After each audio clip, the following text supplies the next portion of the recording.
Um guia definitivo sobre dor no joelho, o seu diagnóstico vai estar aqui.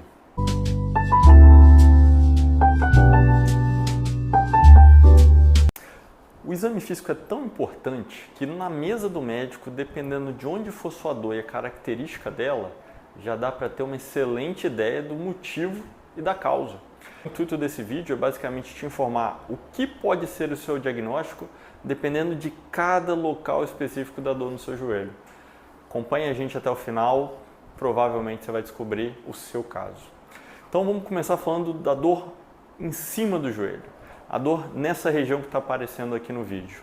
Essa região, ela é anatomicamente comportada pelo tendão do quadríceps. Então quando meu paciente tem uma dor em cima do joelho constante, que piora na hora de esticar esse joelho, na hora de fazer força com esse músculo, você vai ter uma tendinite do quadríceps como uma causa provável. Outro motivo que causa dor nessa região é quando você tem osteófitos na região superior da patela. O início de condropatia com artrose nessa região também vai causar incômodo na hora de dobrar e esticar.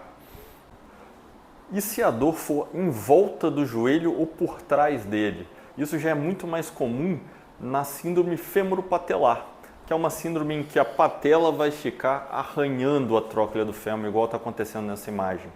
E a famosa condromalácia começa daí. Então você tem um desbalanceamento do tracking patelar, ou seja, na hora que a patela sobe e desce por esse vão, que é a tróclea do fêmur, ele fica batendo na lateral. Isso pode acontecer por musculatura flácida, que acaba deixando com aquela região uma hipermobilidade. Pode acontecer por alterações anatômicas em que a patela já é rebatida lateralmente pela própria anatomia da pessoa. Alterações de quadril e algumas vezes do formato dos pés e da pisada também influenciam nisso. Outro motivo muito comum que causa dor em volta do joelho e atrás da patela é a artrose. Se você tiver com que essa região, vários osteófitos, vários bicos de osso agredindo a patela, quando ela sobe e ela desce, vai ter uma dor também nessa área. E como é que eu vou diferenciar síndrome femoropatelar de condromalácia com artrose? A principal diferença é o inchaço. Na artrose você vai ter vários casos de inchaço devido ao atrito. Na femoropatelar não costuma ter esse inchaço, embora nos graus 4, em que já está evoluindo para artrose, ele comece a aparecer. E se a sua dor for na frente do joelho, nesta região aqui, causando inchaços, incômodo, difícil agachar e encostar no chão, doutor? Provavelmente você vai ter uma bursite pré-patelar. Para nosso corpo ele foi moldado de uma forma a diminuir o atrito máximo que ele puder. Imagina se sua pele ficasse arrastando nas estruturas internas e acabar rasgando em algum momento. Então para isso existem as bursas, que são bolsas com um líquido que favorece que aquela região não fique fazendo fricção uma sobre a outra. Porém, esse líquido ele pode ficar inflamatório. Excesso de pressão, excesso de trauma, uma batida muito grande naquela região que acabe acumulando líquido inflamatório, pode causar uma bursite. E aí você pode precisar aspirar essa bursa, fazer um tratamento medicamentoso, alguns casos mais raros até retirar. E se a dor for embaixo da patela, nesta região aqui? É a topografia do tendão patelar. Então nós temos uma estrutura que sai da patela e gruda até a tuberosidade anterior da tíbia, aqui na canela. Essa região pode ficar sobrecarregada por atividades de pulo. Então é conhecido como joelho do saltador quando você tem tendinite de repetição nessa região e geralmente é por absorver a carga que vem ali da região do quadríceps. Então você tem uma inflamação que pode ser no meio do tendão ou nas inserções superior e inferior dele. Isso causa uma tendinite que pode ser tratada da mesma maneira que outras tantas tendinites, com repouso, analgesia. Eu gosto muito de uma terapia de onda de choques para os casos de tendão patelar, de tendinite desse tendão, e costuma funcionar muito bem ao longo de 6 semanas de tratamento. Outra coisa que pode aparecer é uma inflamação de uma gordura que fica atrás desse tendão, uma gordura infrapatelar. Essa gordura se acumula nessa região e fica ali protegendo o tendão de bater nas estruturas internas do joelho. Só que essa gordura pode inflamar, pode causar um inchaço na região e esse inchaço fazer uma compressão dessas estruturas. Então a pessoa vai sentir um desconforto, uma dor mesmo, em volta desse tendão e às vezes até em cima dele, sendo um diagnóstico diferencial. E agora nós vamos falar um pouquinho sobre a dor interna do joelho. Se você colocar o dedo ali, você percebe que entre o fêmur e a tíbia tem um espaço. Esse espaço é basicamente feito para não deixar essas estruturas baterem uma sobre a outra e lesionar seus ossos. Então, indo do centro para a parte medial do joelho, você vai encostar numa parte que é o menisco. Se já tiver dor nessa região, dessa interlinha articular medial, provavelmente você tem uma lesão na parte anterior da frente do menisco. E você continua vindo na borda medial até chegar em uma região que comporta o ligamento colateral medial. E isso confunde dores do menisco com dores de estiramento ou inflamação desse ligamento.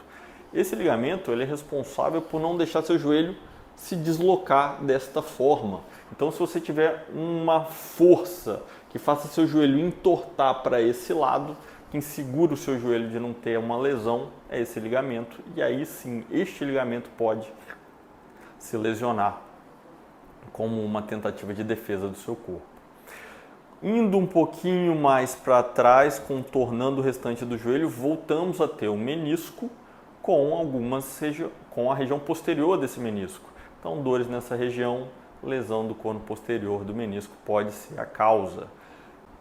Ainda na região medial, só que um pouquinho mais para baixo da interlinha articular, nós vamos encontrar uma estrutura chamada pata de ganso. É a junção de três músculos, o sartório, o grácil e o semitendíneo, que grudam na canela e auxiliam muito na flexão do joelho. Tem esse nome porque alguém viu lá eles três juntos e achou que parecia isso, deu o nome, paciência. Esse músculo ele pode inflamar de duas maneiras, sendo sobrecarregado, desbalanceamento muscular, fazendo com que aquela região seja sobrecarregada, vai fazer uma tendinite. E como eu falei agora há pouco, existe uma bursa para ele não ter tração em cima da região. Então é possível ter uma bursite nessa área. Então uma dor ao toque que vai indo para trás da coxa, provavelmente vai ser uma tendinite ou uma bursite da pata de ganso. Agora vamos ao contrário, fomos todo medial, vamos agora para lateral. Nessa porção lateral, nós temos o menisco lateral que também pode estar lesionado na porção anterior, da frente dele. Continuamos seguindo, temos o ligamento colateral lateral, que tem uma função parecida com o medial, só que com tração para o outro lado, impede que o desvio em varo aconteça. Outro motivo muito comum de dor na lateral do nosso joelho é a síndrome da banda iliotibial. Nós temos uma estrutura que ela é muito firme nessa região, ela é muito esticada e ela passa lateral ao fêmur. Só que o fêmur nessa lateral, ele tem uma protuberância, que se tiver com essa estrutura muito esticada, ela vai arrastar nesta protuberância. Então você imagina uma pontinha toda hora ali, o músculo passando. Mais cedo ou mais tarde vai causar uma baita de uma dor. Contornando mais para trás, e aí teve a confluência dos dois contornos, atrás nós temos a musculatura isquiotibial.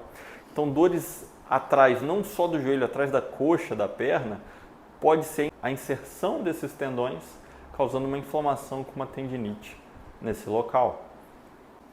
E agora finalizando e falando da parte de trás do joelho, falamos um pouquinho sobre a inflamação dos isquiotibiais, mas uma lesão que preocupa muito o paciente quando ele pega principalmente o laudo da ressonância é o cisto de Baker. Seu joelho, quando ele está inflamado, começa a produzir muito líquido, esse líquido vai fazer uma pressão na membrana sinovial, vai fazer com que ela estique para onde tem espaço, que é para trás.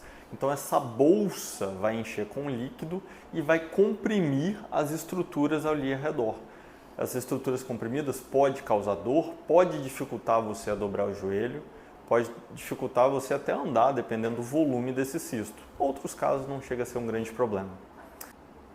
E se esse conteúdo te ajudou em alguma coisa, o tratamento de cada uma dessas lesões vão ser especificados em vídeos diferentes.